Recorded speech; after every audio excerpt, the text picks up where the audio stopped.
The myth, the legend, party finance. Let's talk crypto. There we go. What an intro. Thank you. He's got his own call sign, his own introductory message. Party finance. What's happening, boy? Hanging out. What's Hanging going on? out? Yeah. You ready for Halloween tomorrow? What are you going to dress up as? I don't know yet. We'll see. Still got some time. Nice. Yeah, I'll hit the Still got store. some time. It's tomorrow. So I'll shop the day of. there you go. Yeah. Well, we have a closet in our house that's because I'm saving these costumes. So every year it just grows. Nice. This year I bought two because we had the vampire party on Saturday, and then didn't want to dress up as the vampire. It was too hot to be walking around for kids' Halloween, so I'm doing Day of the Dead. Nice. Yeah. Oh yeah, it's like that. You remember what was the Bond movie that he started out in Mexico City? You know, and I know which one. yeah, he was wearing that fly suit that was like painted with a skeleton. So I got the gloves, I got the top hat and the mask. I'm excited. Nice. I'm excited. What's your favorite costume you've ever worn? Mine, probably the Iron Man mask I have. Oh, that Iron Mask. That's pretty That fun. Iron Man mask is fire. It is good. How'd you find that one? Is it think- like a prop shop? Because that No, thing's it high was on tech. like Instagram, so I saw an Instagram ad, and it took like 6 months to get shipped in. So it Oh, took yeah. a while. Oh yeah, I got it. You're like me. You fall victim to those.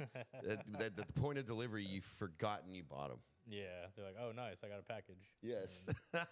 No, it's fun. But so today we're talking crypto because we got the guru here live and direct. So what I did is I put together a few questions that I think, most people really are afraid to ask most of the time, or just don't have that knowledge. But I'm going to go through them and obviously don't be afraid to get sidetracked. Yeah, no problem. We tend to do that here. But, the trends, what are you seeing the biggest trends right now versus when you started? And then, when you started, tell me a little bit about that. So 3-part question there. Yeah, I guess just more mass adoption. So like now, like people are using it more like for their day-to-day operations, and then Gotcha. like, new companies are using it for just another way to make payments, move some money around, and then Yeah, some stuff happen like that they can't do in traditional markets. sure. So And so, the adoption, that's going to be huge for growth, right? yeah, But, and you see, I was setting up our CRM and it was, giving us, of course, I want to set up Google Pay, Apple Yeah. Pay, PayPal, Venmo, all that. It's just, the easier you make it, the more people that are going to do it, yeah, right? use it and then have access to it so they can use it more. Absolutely. What were the trends or what was it that got you interested and started in the whole space itself? So I first got in, it was like I think around 2013. So I've been in for a while. Jeez, but It was yeah. right during my high school time. Okay. So, doing some shenanigans. You need Yeah, cryptocurrency at the time, and then I was in it for a while. I saw the price fluctuate like crazy, and then I just started doing like being in the crypto scene day to day. And then Nice. started mining crypto, and then did a little consulting here and there for some exchanges, and then I do a lot of back end stuff. So it's pretty Nice. fun. Yeah. So as far as I guess just the multiple hats involved, you've worn them all at some point in this space. Yeah, or like I've Still do. yeah, pretty much. Still do. Well, dude, that's awesome. As the more you learn how to you inspect the forest before you move the trees, right? That's the Yeah. saying. So what were the trends back in the day? That because it was kind of that elusive word, or people just didn't know what it was. Yeah, it was built mostly like more like nerdy people in the scene. So like people like in the computer space or crypto space. Like you had like shit coins back then too. Sure. Like really small Okay. like coins that were like pump and dumps Yep. usually, and then Yep. you had like some like the Litecoin, ETH, and then Bitcoin were always around. So the top 3 coins. And they've stuck through thick and thin, huh? Yeah, they've been around for a while. So they've been Yeah. tried and tested here. And Wow. there. How long had crypto kind of been in existence by the time you got in it in 2013? Was it I around? think it started in like 2009, 2010. Okay. So it was fairly new even when I got in. So you were an early adopter. yeah. Everybody's early. probably asked you this question a million times, but I'm going to ask it. What was it at when you were buying it back then? And then, like, What's it now? well, yeah, I'd love to hear. So when I first bought Bitcoin, it was like at $1.30 to $1.80. Are you kidding me? I only bought a couple, and then Are I you bought kidding me? more in the 300s, Okay. and then I bought a bunch at 2,000, and that's where I pretty much stopped. Wow. So, And and- are you holding some of those still? I still currently have some from back then. Nice. So Wow. and then current price, I think yesterday it hit like 73,000. So we're almost Did it really? Yeah, we're almost at all-time highs again. What was the all-time high? 73,777. And it got to 73 yesterday. Yeah. Wow. So we're dancing on all-time highs. What's the reasoning behind that? There's got to be some type of motive. Elections are Okay. coming up. It's coming up, baby. Yeah, so that's it. It's just more volatility. More volatility. Yeah. You know, you always hear what gold's at what right now? All-time. I think 2,800. it hit That all-time is in high. an all-time Yeah. high. It's insane. When I started buying coins, it was like $1,240. Yeah, you're doing pretty well now. It's not bad, right? Yeah. And I was just like, I'm gonna try to buy a coin a week, and then I started Yeah. nerding out, getting the rare ones. Yeah. You know that probably don't have much more or more in value as far as trade goes. But I always thought gold was interesting, man, and how that market goes crazy too. It's a crazy market. Yeah. Yeah. Well, speaking of, why it's at an all-time high, regulation, legislation. I mean, how do you see the new regulations affecting cryptocurrency industry? And I mean, do you think it's going to help or hinder crypto? Depends which party gets elected, and then we'll have to see their first 30 days in office, and then some of their policies. So I'm pretty pro-Trump. So I'm hoping Sure.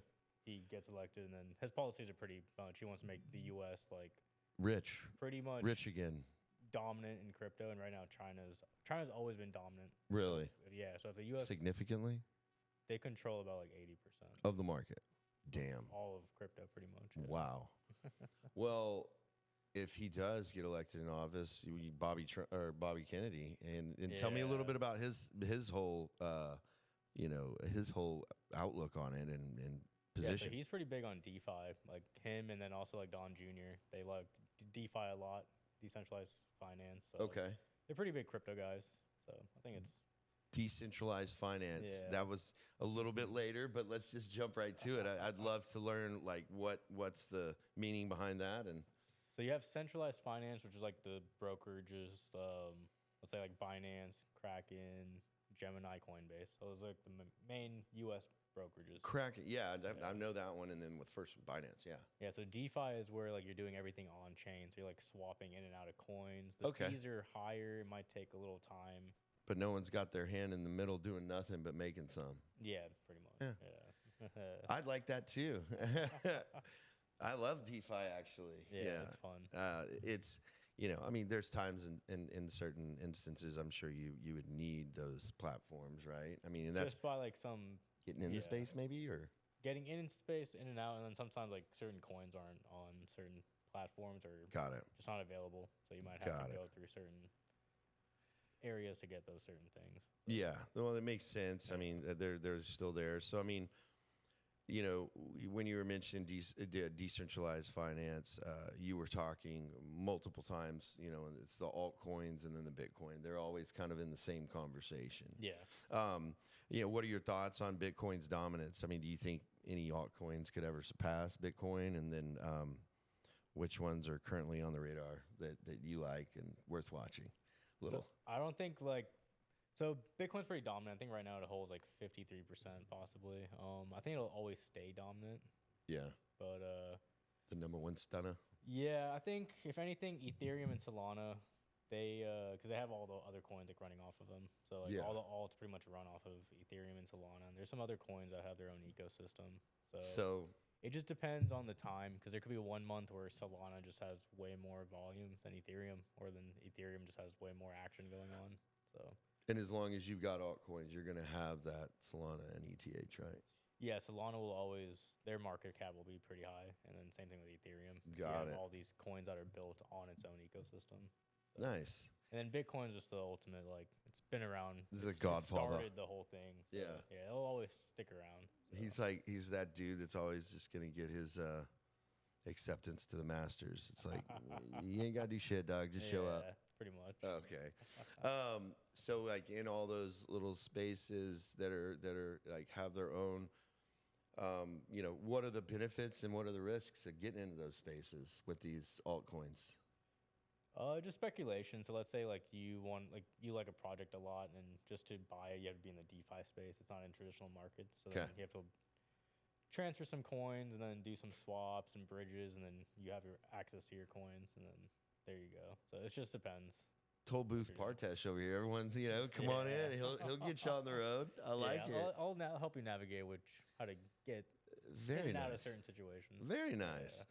So a typical client you work with, you know, a lot of business owners out here watch this show that are interested in you know, any way that they could benefit in that sense. You know, what does your client base look like? Are they finance guys? Are they, you know? Yeah, I mean, some of them are finance guys, and then some are just like traditional like media buyers, like marketing agencies. Okay. So like Facebook ads and Google ads, pretty much like that. Got it. No, that makes perfect sense. Yeah. These ad spends are just getting ginormous. Yeah, some of my clients spend a lot of money daily in ads, and they racks up pretty quick. It's staggering. Yeah.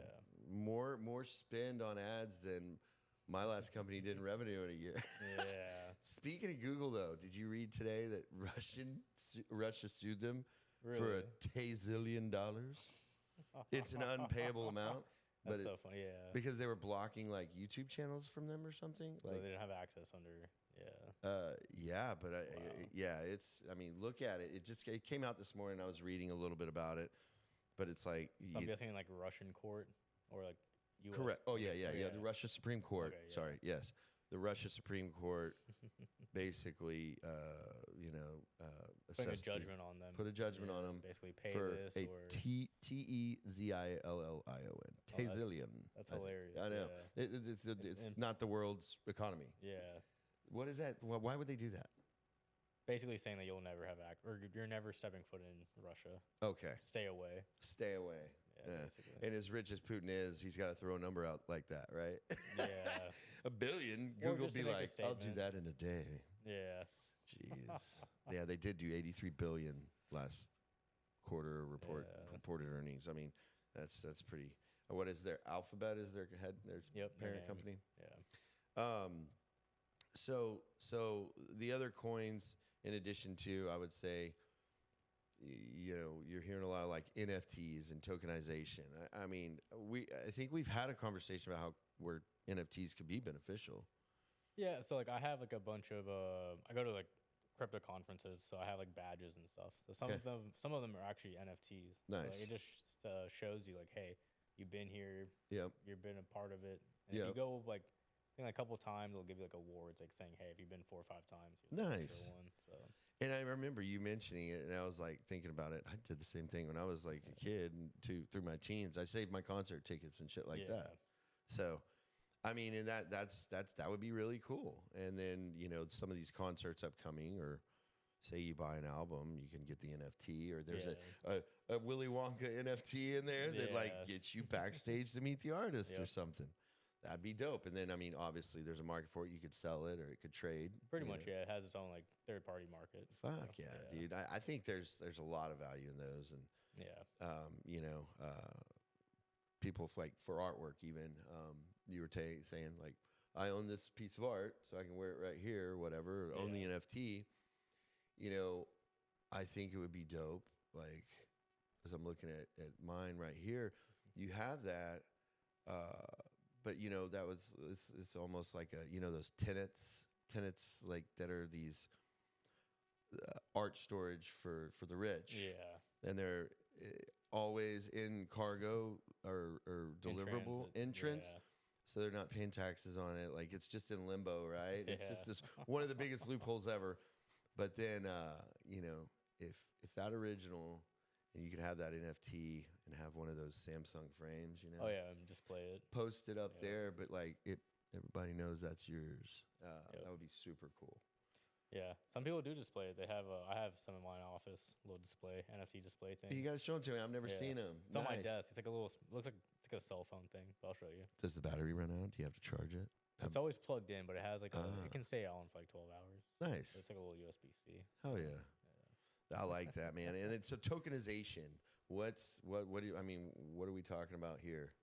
So I mean, people have different projects. You can tokenize anything, but like the thing is, you have to have like a purpose behind it. And then most of these crypto coins, they have like a community. So like some of them just want to be behind. Let's say like you're an artist and you're starting an album. So you're like, all right, look, I want to tokenize this album. If some of my fans want to buy in, this is X value current day. Let the market decide if it wants to go up or down. Okay. And then you can buy NFTs off of it. So like, I have Kings of Leon. Okay. I have their first NFT. Love that band, yeah. Yeah, and I got their physical record, and then I have a digital, like NFT and digital record, basically. Nice. Yeah. Yeah, because I mean, again, like working with vinyls and stuff like that, that would just be badass. Baseball cards.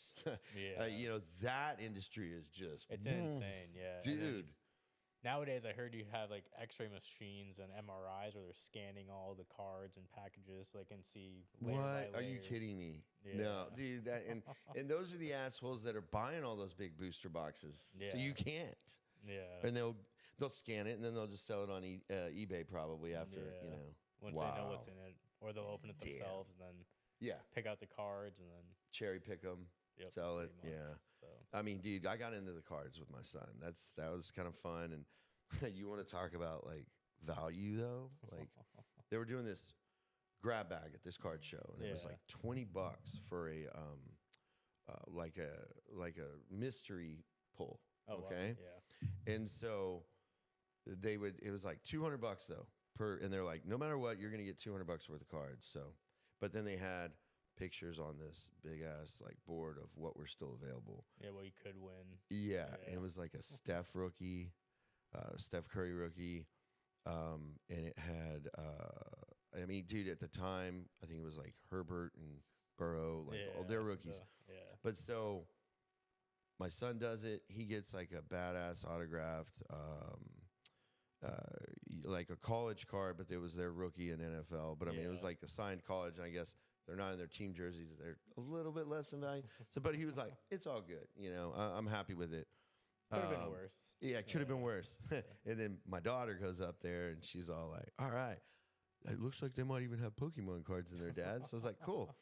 So she gets one and they're doing this thing Facebook Live, right? Yeah. And so she's ripping it. I'm just making sure, you know, like I've got my eyes on the kids and whatever. So I'm not like physically watching the cards. And then I just hear everyone go nuts. And I was like, oh. And they're like, what? So in her pack, she pulled a Tom Brady rookie. Oh, wow. Yeah. And that was like, you know, pretty cool. Yeah. And then I looked at it and like, I mean, the new cards, dude, they're just sparkly, holographic. Really shiny, It's whatever, if it's like polar ice or cracked ice or parakeet, whatever. But she pulled a 1-of-1 Zion rookie. Oh, wow. Rookie patch auto. I think it was like, and at the time, or it wasn't a 1-of-1, it was a 1-of-5 because there was a value out there that we were able to find. It was worth $14,000. I was like, holy shit. Yeah. And dude, you know what that thing's worth now? Because it's Zion. Probably like double. $250. Oh. Yeah. Because he hasn't played much, dude. He's been hurt, and everybody's just like, oh, bum. So I'm like, okay, I got to double down now because he's starting to get healthy. He's about to play for his contract. He'll get a bunch of cards in now and then just sit on them. Yeah, sit on him. Sit on him. So, sorry I digress there, but I mean, it's all kind of intertwined. I love it just because markets, it's all about what someone's willing to pay for shit, right? Yep, pretty much. You can't put a value on it unless what you paid for it. So, it's interesting, man. So one thing that I don't know a whole lot about is Web3. And, you know, what role is it going to play in the future of the internet? And, you know, how is it related to cryptocurrency in the first place? Because I've heard you mention it a few times. Yeah, it's like Web3. I mean, I was scared to ask, though. So it's like AOL and AIM, or AOL let's see, like MySpace back in the day. So now you have like Instagram, Facebook. Yeah. But now, like, so you have like all these other networks and companies. They pretty much do the same thing. They're just in the crypto space. So it's called like Web3. So Okay. some of them have like tokens. So then that's why they have their own coins and stuff. Is it like an API kind of for? Somewhat. Like, so you have like Coin. They have their own token, and they're pretty much like the AWS of like the crypto space. Really? So like, if Okay. you want to like do your own servers or run shit, you Damn. can do it on Coin, and then they have tokens. So Oh, it's okay. like Web3. So like that's like Nice. a Web3 version, or you can do like traditional markets like AWS.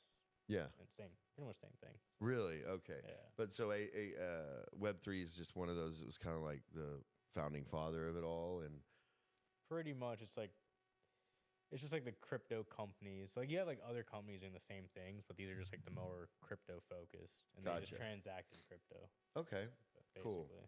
And I mean, you don't see it going anywhere, or do you just see more companies like evolving or out of that? A lot of companies will use it. It depends on if a company likes their product, they'll use it. And then the thing about crypto is it's 24/7. So that's Web3. It doesn't really turn off unless there's stuff going on in the ecosystem. It's like Whataburger. Or Waffle House. Oh, Waffle Crib. For those that aren't in the Texas or the South, they don't know about Waffle Crib. Yeah. But man, you can many nights there after a good bar visit. Oh yeah. You know, Oh yeah. scattered, smothered, and covered. That is the jam. So you know, with everything, obviously, people are going to go in, and if you're too wet behind the ears, you can kind of fall victim to some of these scams. Or I mean, so as far as like security and scams, do you have any advice and you know what to look out for? Yeah, so in crypto, just trust no one. Watch everything you're doing. Be careful, especially if you're like transacting on computers. Viruses and hacks and phishing links, they're all real things. Yeah. Just be careful. 100%. And hardware wallets are pretty good. Trezor, Ledger, there's certain devices you can use, and then So I've heard them called hardware wallets and cold storage. Why do they call them cold storage? so you have hot wallets and cold wallets. So Okay. hot wallets are like exchange wallets where they're like always connected to the internet. So they're always like they're plugged in, active. Like Yeah. if anything happens, like they're easily accessible. Okay. Cold wallets are all offline, harder to access because you need to plug them in and make them hot. Sure, And then you can start transacting with it. Are those the ones that you hear about the scary stories with the phrases and don't lose them and shit? Yeah, so pretty much any crypto address you have where you have like the seed phrase, they're like either Seed 12 phrase. or 24 words. Sometimes Okay. like 20 words, depending on the device. Sure, sure. You have a set number of words, and then Yeah. don't lose them, don't share them. Yeah. Tat them on your back in invisible ink. Yeah. Somewhere where you can read them. Yes, exactly. So, out of all those companies, I heard you mention at Trezor. Is that what you use? That's what you recommend? Yeah, I've been using them from the beginning. So I have Nice. about several other devices. I think I've shown you Yeah. some of mine. I mean, but I think the box is even cooler. Tell me a little bit about that, because that pertains to security, right? Yeah, so it's just a I love it. little safe I have. I can keep in my backpack just because I have like 5 of those devices. Yeah. And a bunch of other things. So, Doesn't it protect from scanning or like? it's like a Faraday. Yeah, that's it's, what it is. Little enclosure. So basically, like Wi-Fi, Bluetooth, no signals can get in and out. So Nice. You can go off the grid. Pretty much, yeah. Like Nice. yeah. Dude, Yeah. speaking of off the grid, wouldn't we just love to? Where would you go if you could go off the grid? Like, well, don't. I mean, we won't air that part. Yeah. I don't know. Where's the second place you? And Any check the favorite weather. countries, man? I mean, Yeah. I don't know. I don't know if I'd like go Asia Pacific or Latin America just to chill, because it'd have to be like near a beach so I could just chill. Relax and You know, because if I'm off the grid, I want to have outdoor entertainment that I can just, so I'm not looking at my phone anyway. Wouldn't want to go somewhere like super cold and just sitting inside without a phone to look at. I think I'll do tropical instead of the winter. Yeah, So, 100%.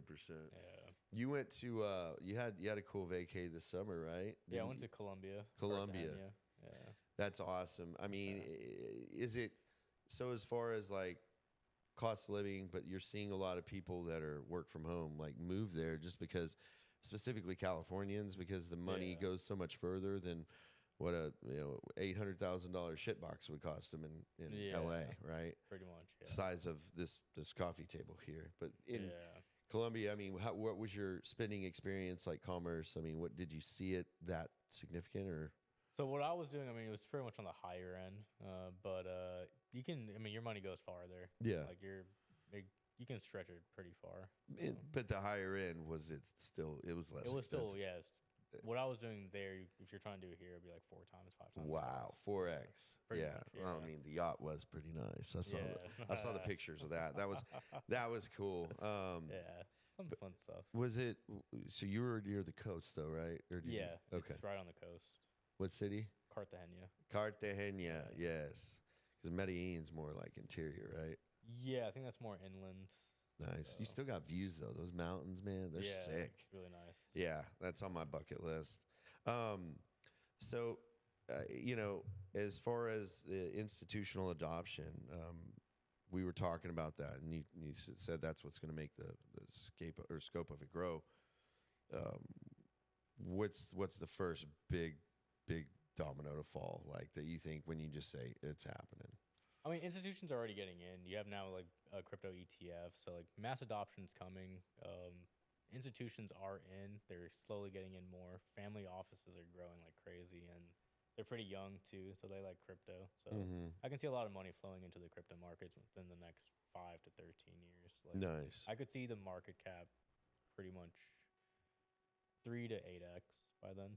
So In how many years? I think like within like 5 to 13 years. Yeah. Damn, 8x. That's what I like to hear. Yeah. So right now I think it's like at either $1 or $2 trillion market cap. I haven't checked, but right around there. 1 or 2 trillion. Yeah. So Okay. I think it could Wow. go to like 10 to 20. Good Lord. Yeah, in that ballpark, you know. And then ladies and gentlemen, don't forget he was buying those coins for $2. I bought a I think couple. 2000 was his most expensive one, right? Yeah, I bought my most around 300 to 2000, and then Good Lord. I wish I bought a lot more in the single digits. Yeah. Yeah, I mean, The funniest story is like when 50 Cent was doing a show in New York, and I think someone paid him in Bitcoin, yeah, I think one of his albums he took crypto at the time. So, and he yeah. forgot he had it. Yeah.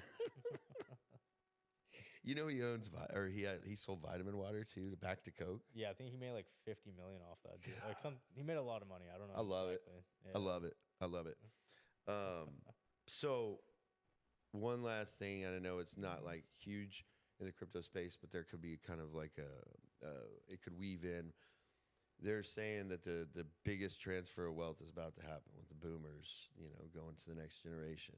And I've been following a lot of, like, call it boring businesses. Those are the money makers that the kids don't want to inherit. Right. So there's good money out there.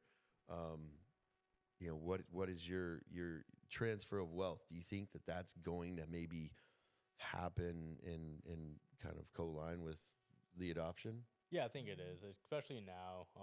I like that platform Yeah, a too. little cha-ching. Yeah. I think it is. The younger and crowd, they all love crypto. They do. You have more control of your finances and the money at the end of the day versus traditional markets. And Really? they like that. And you have more, you can spend more and you have more ease of use Sure. for a lot of institutions. So for them, they can like get in and out of certain situations and then, Yeah. make a lot more. The volatility is good too. So that makes sense though, like access. I mean, tell me a little bit about, like, you know, what people are used to versus what, you know, you can enjoy or experience being an adopter. So you just the 24/7 market. So like, let's say like you're trying to conduct some business. It's off banking hours or it's like a holiday. You can't move anything around. You can't do a wire. You know the shit's just going to sit for a couple days. And you need to like facilitate certain transactions. And then both parties say crypto. So Yeah. you can transfer crypto around and then still conduct your business. You can close a deal with a handshake in 5 seconds. Or, Pretty you know, much. Yeah. Wow. Or if it's also globally. So let's say you have a client in Russia or a client in somewhere else, parts of the world, Dubai, and you need to do some business. Yeah. That's the one way to do it. And you get the funds within seconds. See, I never thought of that. Yeah. Like, as far as, I mean, yes, like wires traditionally, like, you know, a couple of companies I've invested in, I mean, there was just, you were up against the clock on a 5 p.m. Friday. Yep. And like Monday was a holiday or something. So you're looking at like 5 days. 5 days. But you know, once you initiate it, that money's gone out of your account though. Oh yeah, it's gone, and then you have to wait till It's floating in la la land. Yeah, pretty much. Pretty much. Yeah. Interesting. They just got free interest is what they did for that one extra It's all day. numbers on a screen until you cash out or start That's spending. true. It really is. It's numbers on a screen. And you know, that really does provide a lot of, you know, convenience there, and those early adopters, there are people that adopt maybe from those boomer businesses, and what you will, you can incorporate that. And now you're Mr. Worldwide, like you. I just want to be like you someday, baby. I love it. Well, man, thanks for joining us. But I still want to hear some more Halloween ideas. Like, I know you've got something up your sleeve. I got some time. I got some time. I got some time. Oh, man. I wish I had more of that. Well, thanks for watching. Hopefully y'all learned something. Thank you. Buy crypto for 2,000 and make millions. This was fun. That was. I'm anxious to see. I know you kind of B-roll and shit over there. Oh. You got the. Oh, you were just playing with the applause. Oh, was that the outro?